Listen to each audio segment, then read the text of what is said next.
Туугандар, биздин метрода да рейд башталды, этият болгула.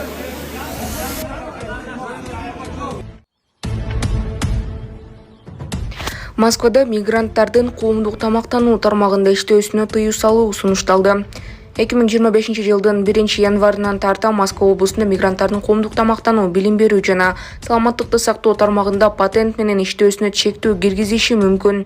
Бул тууралуу РБК Москва бийлигине таянуу менен билдирди. Мындай чектөөлөрдү киргизүүнү вице-премьер-министр Наталья Масленкина сунуштаган. Мен мигранттардын стационердик эмес соода объектилеринде, социалдык тармактарда, спортто, жумушта эс алууда, ошондой эле саламаттыкты сактоо, социалдык тейлөө жана билим берүү тармагында патент боюнча ишин чектүүнү сунуштайт элем. Анткени бул тармактагылар калк менен тыгыз иштейт. Мында тилди жогорку деңгээлде билүү маанилүү деген ал. Буга чейин мамлекеттик думанын төрагасы Вячеслав Володин Россия Федерациясындагы миграциялык саясат маселелерин жөнгө салуу багытындагы мыйзамдык демилгелер даярдалып жатканын билдирген. Тагыраагы мигранттарга Россияга үй бүлөсүн алып келүүгө тыюу салынган документ тууралуу демилген. Ошондой эле Россиядагы мигранттардын балдарын бала бакчаларда жана мектептерде бекер окутууну жокко чыгарган мыйзам долбоору сунушталары кабарланган. Ливанда кайрадан жарылуулар жаңырды. Алардын бири Бейрут шаарында Хезбулланын каза тапкан аскерлерин акыркы сапарга узатып жаткан учурда болду. Жергиликтүү ЖМКлардын айтымында караганда, аталган кыймыл пейджерлер менен бирге сатып алган рациялар жарылган. Маалымат булагы Спутник KG. Үй тапшырмасын айынан апасы кызына бир нече жолу бычак сайган. Түндүк Казакстан облусунун Валихановск районунда көп балалуу эне үй тапшырмасын аткарбай койгон 11 жаштагы кызына бир нече жолу бычак сайганын tengrinews.kz жазды. Балдардын укуктары боюнча айгарма укуктуу өкүл Динара Закиева Instagram баракчасына окуя тууралуу жазды. Анын айтымында кыз райондук ооруканага жаткырылып, кийин облустук балдар клиникасына жеткирилген. Кыздын абалы оор деп билдирди аймактык кабарчы. Түндүк Казакстан облусунун балдардын укуктары боюнча айгарма укуктуу өкүлү Саула Сураганованын айтымында кыздын апасы үй тапшырмасын аткарбай мектеп дептерин туура эмес жүргүзгөндүктөн чер чыгып бычак сайылган. Анын айтымында жабыркаган кыздын ата-энеси 6 баланы тарбиялап, чоң ата чоң энеси менен чогуу жашашат. Билим берүү министрлигинин балдардын укугун коргоо комитети билдиргендей, кызга психологиялык жардам сөзсүз түрдө көрсөтүлөт.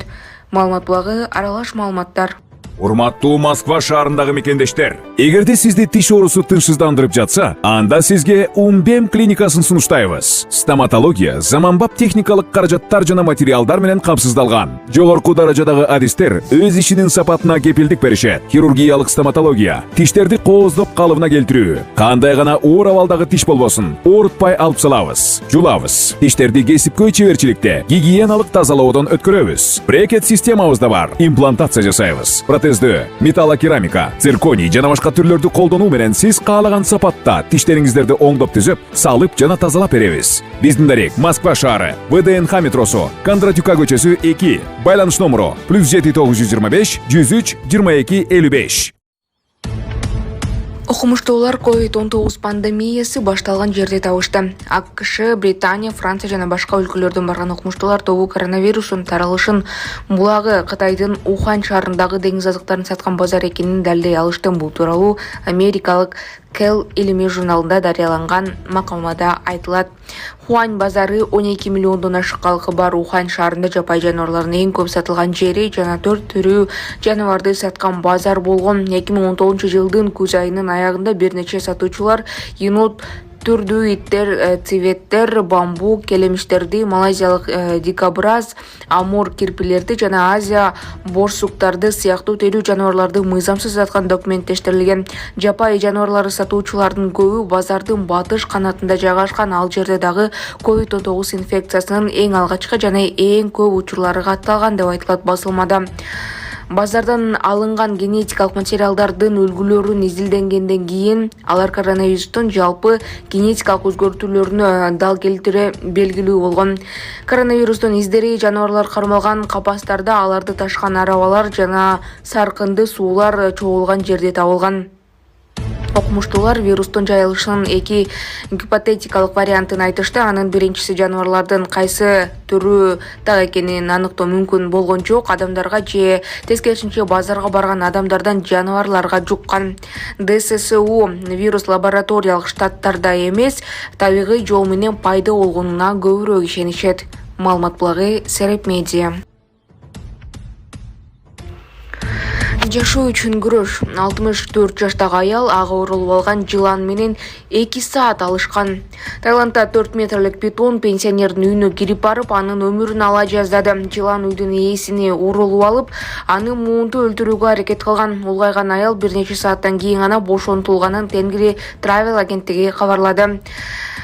Порталынын маалыматына караганда 64 жаштагы Аром Арурош кечинде ашканада идиш жууп жатып, кимдир бирөө анын бутун тиштеп алганын сезген.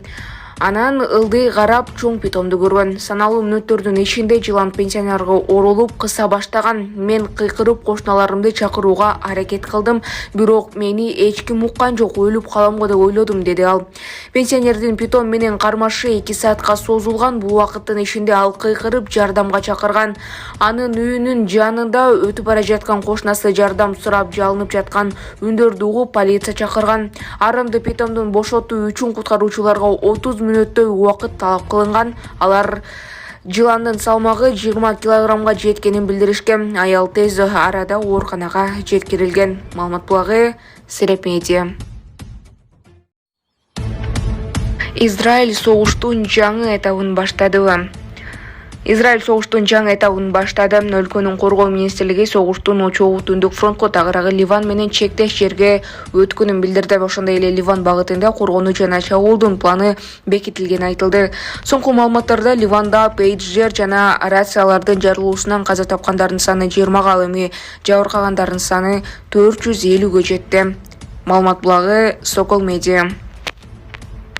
Саламатсыздар, урматтуу кыргыз элим. Мен сиздерге кайрылган сөзүм, атым Айнагүл, кызым аят 2 жашта. Ошо жүрөгүндө парок болуп, бир тешиге чоңураак болушу, протон чоңураак өпкөсүнө кан кете баштаптыр. Ошонун себебинде тез арада операция кылышыбыз керек болуп жатат. Ошо каражатыбыздын жетпегенине байланыштуу сиздерге кайрылып атканбыз. Барыңыздарда да бала бар, ушундай орун эч кимге бербесин. Сиздерден суранарым ушу каражатыбыздын жетпегенине, каражатыбыз жетишпегенине байланыштуу сиздерден жардам сурап атабыз. Ушу кызыма себепкер болуп, Аллахтан ыраазычылык үчүн жардам берип коюңуздар. Ушу тез арада операцияда отат. Ал каражатыбыздын суммасы $6,000 экен.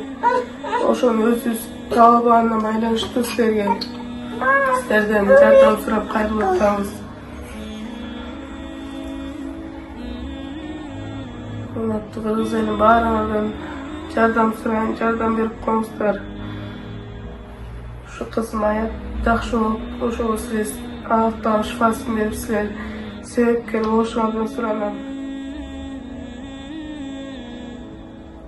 Бардык карталар өзүмө караштуу, өзүмө ачылган, аягы 94-19 эм бар. Айнагүл деп чыгат.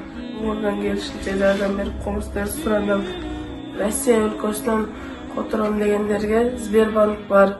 Өзүмдүн менин балдарга Алла ыраазы болсун, колуңуздан келген жардамыңыздарды берип коюңуздар.